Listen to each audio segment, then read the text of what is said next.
के बाद अपने दिल की कोई प्रार्थना भगवान से करो तो पड़ी पढ़ाई मत करो, अपने दिल की प्रार्थना भगवान से कहो, ए नंदी रे तू कब लेकर आएगा रे? अब तो लोग ताना देने लगे रे, बहुत दुखी हूं, कब लाएगा शंकर भगवान को लेकर? अब की शिवरात्रि तू मेरे घर आना, मैं बहुत आदर करूंगी तेरा, तू आ। कहीं देर ना हो जाए, कहीं देर न हो जाए, आ जा रे मेरा दिल घबराए, भोले देर ना हो जाए, कहीं देर न हो जाए। हमारा विश्वास न टूट जाए। आपको मालूम है सबरी अम्बा के दरवाजे पर राम जी कब गए थे? कब गए? सबरी के घर में आए हुए बेर जब सूखने लगे, सबरी के दरवाजे पर आए हुए बेर जब सूखने लगे,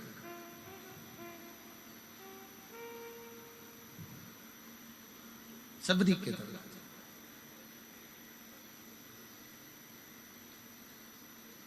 इंतजार कर रही है। सबरी अम्मा ने एक बेर को उठाकर देखा तो वो सूख रहा था, उसमें सल पड़ रहे थे। सबरी अम्बा उस सल से अपने शरीर को मिला रही थी कि मेरे भी शरीर पर सल पड़ते जा रहे हैं। मैं राम जी की बाट जोते जोते इंतजार करते करते थक गई। राम कब आओ? मैं आपका इंतजार कर रही हूं और आप आए नहीं। बेर को देखकर सबरी अम्बा की आंख में आंसू भर गए। एक दिन हो सकता है कि ये बेर सूखने के बाद बेकार हो जाएंगे और मेरा भी जीवन ऐसे ही कट जाएगा और राम नहीं आएंगे। कभी तुम अपने जैसा, कई लोग भगवान के मंदिर में जाकर जो पाठ होते हैं, जो स्तुतियां होती हैं, वही स्तुति करते रहते हैं, पाठ पढ़ते रहेंगे, स्तुतियां करते रहेंगे। हम कभी नहीं बोलते कि तुम ये वाली स्तुति करो कि पाठ पढ़ो। तुम अपने मन की स्तुति करो, तुम अपने मन की स्तुति करो ना। एक भेड़ चराने वाला भेड़ चराता था, सारी बकरियों को, भेड़ों को इकट्ठा कर लेता, शाम के समय बैठकर भेड़ों का जुआ निकालता रहता, भेड़ के बाल में से कीड़े निकालता और जू निकालते निकालते बोलता, ओ राम जी, ये भेड़ बकरी जंगल में रहती है, इनको जू पड़ गई, मैंने सारी निकाल दी। राम जी, तुम्हें भी जंगल में रहते रहते 14 साल में बहुत सारी जू पड़ गई होगी, एक बार मेरे पास आओ, सब निकाल दूंगा। अरे राम जी, आप मेरे पास आओ, मैं सारी जू निकाल दूंगा तुम्हारी। एक संत निकल कर जा रहे थे, संत को गुस्सा आ गया, क्यों रे राम जी को जू पड़ती है क्या? संत ने कहा आज के बाद मत बोल देना। उसने बोलना बंद कर दिया। राम जी चुप बैठे थे। सीता जी ने पूछा, आपके चेहरे की हंसी चली गई है ना, क्या बात है, आप मुस्कुरा नहीं रहे हो? राम जी कहते हैं, एक मेरा भगत भेड़ बकरी चराता था, शाम को बकरियों को इकट्ठा कर कर उनके बाल में से जू निकालता था और कहता था, राम जी, वन में रहते रहते तुमको जू पड़ गई होगी, मैं तुम्हारी जू निकाल दूंगा, एक बार आ जाओ। मैं उसकी बात को सुनकर बड़ा मुस्कुराता था। एक संत ने उसको मना कर दिया कि ऐसे नहीं बोलते, तो उसने बोलना बंद कर दिया, उसने बोलना बंद कर दिया। सीता जी ने हनुमान जी को बुलाया, हनुमान इधर आ, जाकर वो संत को ढूंढ और जरा एक जोरदार कुदा किया।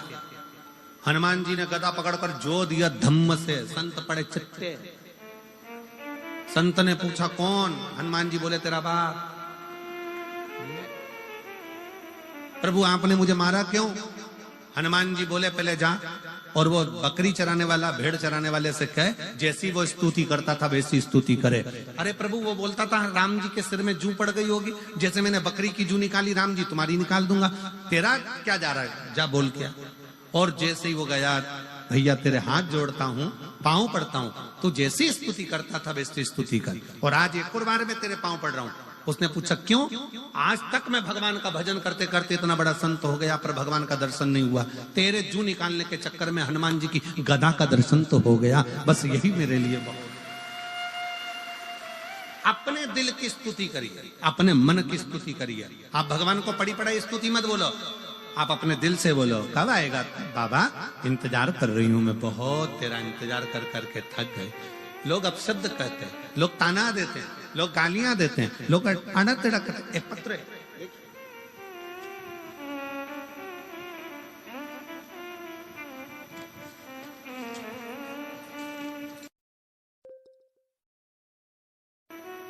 सबरी अम्बा इंतजार करती रही। कब आ?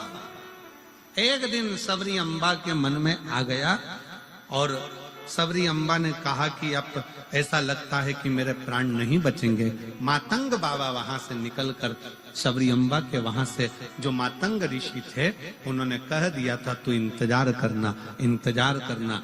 एक दिन एक ऋषि निकल कर जा रहे थे, कोई गुरुवर, एक गुरुजी निकल कर जा रहे थे। उन्होंने कहा सबरी अम्बा क्या बात है? सबरी जी कहती हैं हम इंतजार कर कर कर थक गए, हमारे भगवान राम हमारे से मिलने के लिए नहीं आए, हम बहुत इंतजार करे, अब तो मेरे बेर भी सूख रहे हैं। क्यों चिंता करती है? इस बेर को वापिस हरा कर ले, वापिस भरा हुआ कर ले, कोई सूखना नहीं। कभी भी अपने मन में ग्लानि मत लाओ कि परमात्मा आएगा नहीं। अगर तुमने सोच लिया कि भगवान को पुकारा है और तुमने सोच लिया कि भगवान आएगा, तो ये निश्चित है एक दिन तुम्हारा दुख मिटाने के लिए शिव जरूर आए। तुमने सोच लिया उस दिन शंकर भगवान तुम्हारा दुख मिटाने के लिए, शिव तुम्हारा तकलीफ मिटाने के लिए, शिव तुम्हारे कष्ट को मिटाने के लिए जरूर आए।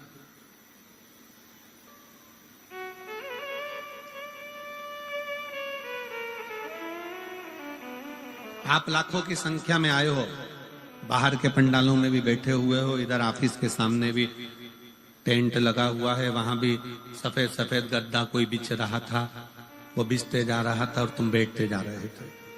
बैठे हो, जितने बाहर बैठे हो, जितने अंदर बैठे हो, जितने पंडालों में भरे पड़े हो, जितने तारा बाबा की कुटिया में, जहां तहां पेड़ों की छांव में, वृक्ष की छांव में, ऑफिसों की छांव में, जहां तुमको मौका मिल रहा है, तुम लोग जहां बैठे हो, भोजनशाला में, जहां तुम्हारे को मन पड़ रहा है, वहां जहां आप बैठे हो, निवेदन है अगर तुम विश्वास के साथ कथा सुन रहे हो तो हमारा भी विश्वास कहता है कि जो मार्च में भटिंडा में कथा है ना, 6 मार्च से, विश्वास कहता है वहां तुम्हारा पत्र हम खुद पढ़ेंगे। ये शिव तत्व का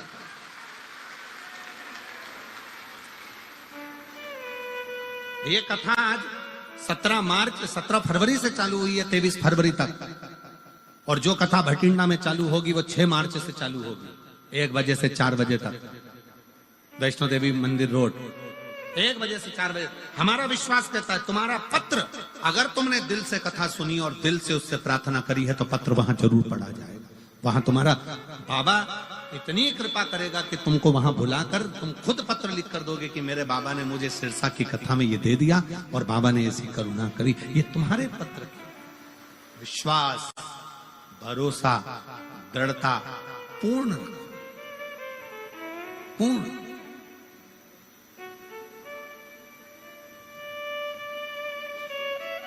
बाबा ने हमको चलना सिखाया, बाबा ने हमको। यही दोनों बच्चे हैं जो बोल नहीं पाते थे और बहुत सालों के बाद बोले हैं। एक बार जोरदार ताली बजाकर स्वागत, वंदन, अभिनंदन। साथ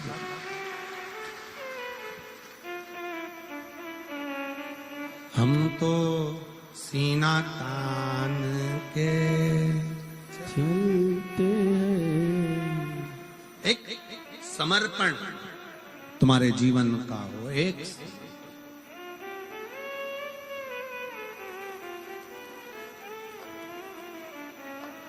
एक बात आप लोगों के स्मरण में होगी, आप लोग सब सिरसा में रहते हो, आपके पास में राजस्थान लगा हुआ है।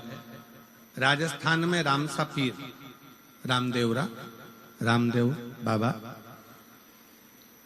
जब अपनी बहन के घर गए थे और बहन ने कहा कि भैया मेरे जीवन में बड़ा दुख है, बड़ा दुख है,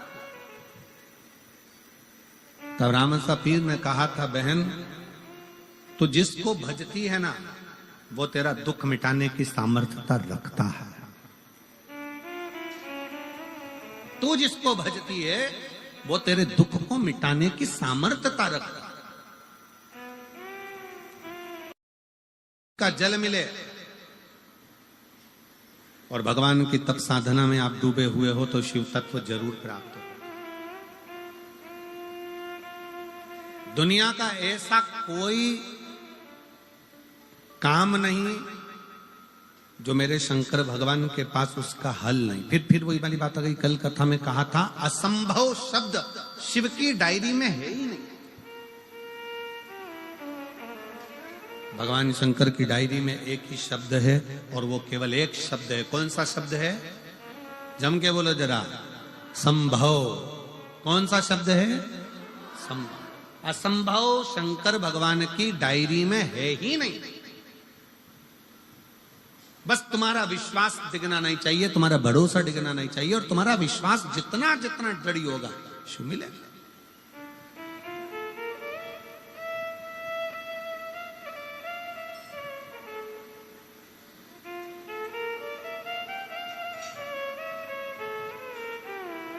तुम्हारा विश्वास जितना जितना दृढ़ होता चले जाएगा, बस उतना उतना। एक मिलिट्री के भाई ने एक पत्र लिखा है,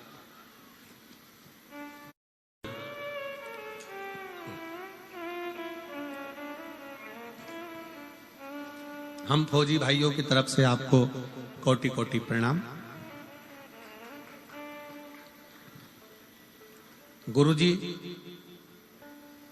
किसी व्यासपीठ से आज तक ऐसा शब्द हम नहीं सुने थे जो शब्द आपकी व्यासपीठ कहती है।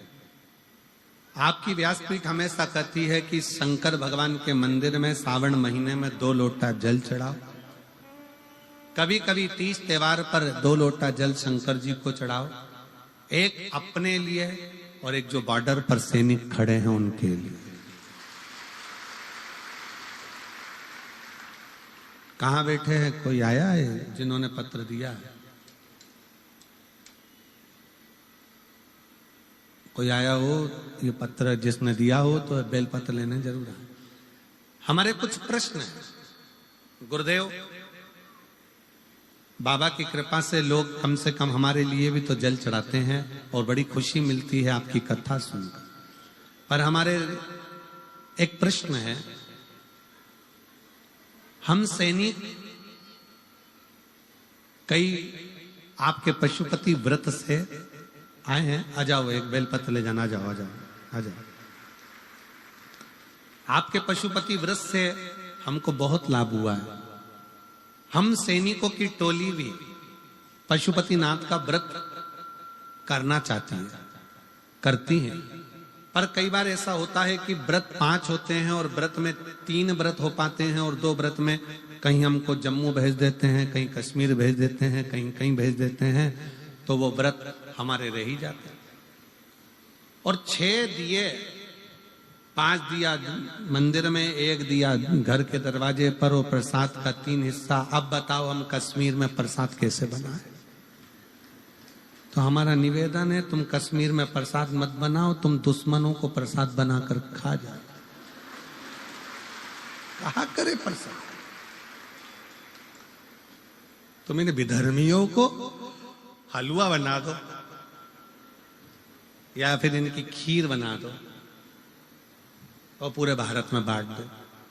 यही सबसे बड़ा सुख है। भारत माता की। पर गुरुजी, हम सैनिक पशुपति व्रत करें तो करें कैसे? तो हमारा निवेदन है कि अगर आपका दिल है पशुपति व्रत करने का, तो निवेदन है, कुछ भी नहीं हो ना तो एक देवी जी का एक भजन हम लोगों के स्मरण में आता है, आप लोगों ने भी गाया होगा।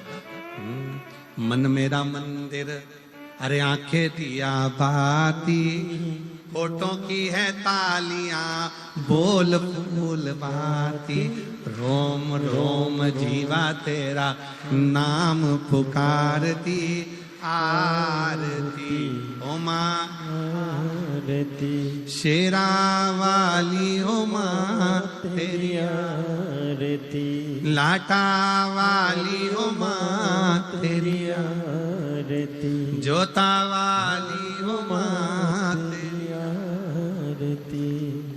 बस मन का दिया मंदिर बनाओ, अपने भीतर भक्ति का दीप जलाओ और भगवान से प्रार्थना करो। जब तुम राष्ट्र की सेवा में लगे हो ना, तो तुम्हारा पशुपति व्रत तो भगवान वैसे ही पूर्ण कर देता है। ये भी एक भक्ति। बहुत बोल्ड बोल्ड आवाज है तुम्हारी, गजब। शिव तत्व है। एक बार दोनों हाथ उठाकर हर हर, यही शिव भक्ति है।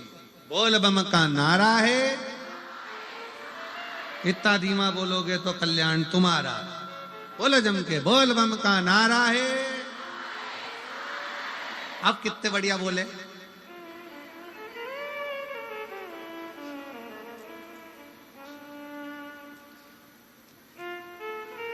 शिव तत्व है। भगवान शंकर की विरल भक्ति कहती है, शिव महापुराण की कथा कहती है, शिव भक्ति कहती है।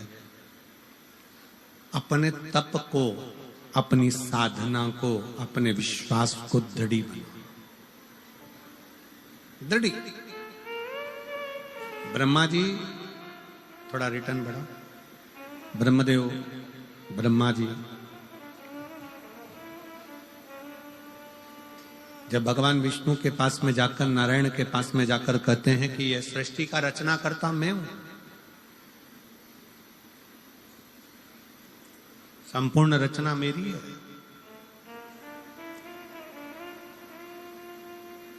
भगवान नारायण ने कह दिया तुम भले रचना करता हो, पर बिना शंकर की प्रेरणा के कोई रचना सफल होती ही नहीं।